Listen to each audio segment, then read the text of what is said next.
Hi viewers, welcome back to the Car Cave YouTube channel where you guessed it, I talk about cars. Now, a few weeks ago, I did a video of a Ferrari Roma. I'll leave a link for you to be able to go ahead and check that out. And after doing that video, I got to wondering how much would it cost to own a Roma outside of course, the cost of actually buying it, which you could just read the MSRP for that. So the answer kind of surprised me. I was expecting, you buy a normal car, you expect normal maintenance prices, a couple $100 for service, that sort of thing. So if you buy a really expensive car, you would expect a really expensive service, right? So I called one of the Ferrari dealers that are local to myself, and I asked them, how much does it cost per year to own a Roma?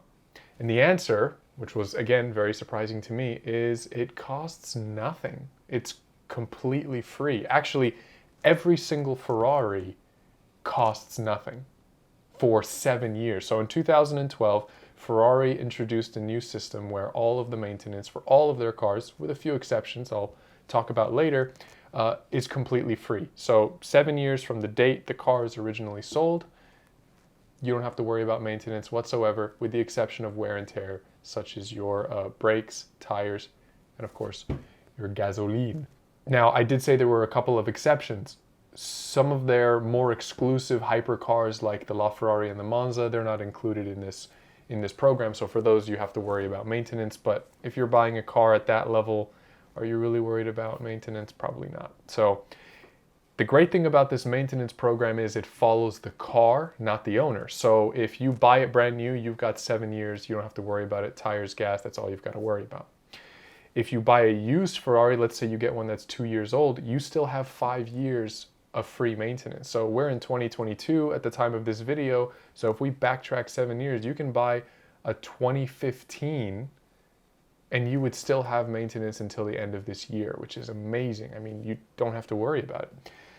So the question becomes, after that 7 years, is it, how much is it going to cost? It's not that bad. Oil change service, with the multi-point inspection, filters, all that kind of stuff, would set you back between $1,500 and $1,700, depending on which dealership you go to. And then if you've got to do anything more than that, every 2 years they recommend a brake fluid flush. That's another few $100, $500-600. But for a car that costs that much, 300,000 and up, it's not really that bad. A couple grand a year to be able to own a Ferrari is not that bad. And that's after 7 years of paying nothing. So honestly, I think it's a great service that Ferrari is offering. It takes a lot of the guesswork out of buying an exotic car, because you know what the MSRP is, but there's always that lingering worry about how much am I really going to be paying for this car in the long run. Well, 7 years, you're not going to pay anything. So that's all I have for this video. Thank you so much for watching. Please leave me a comment below about what you thought, and leave me some suggestions for what kind of videos you want to see in the future, what kind of cars you're interested in. Start getting some content out for you. Other than that, like if you could, subscribe if you'd like, and I'll see you in the next one. Take it easy.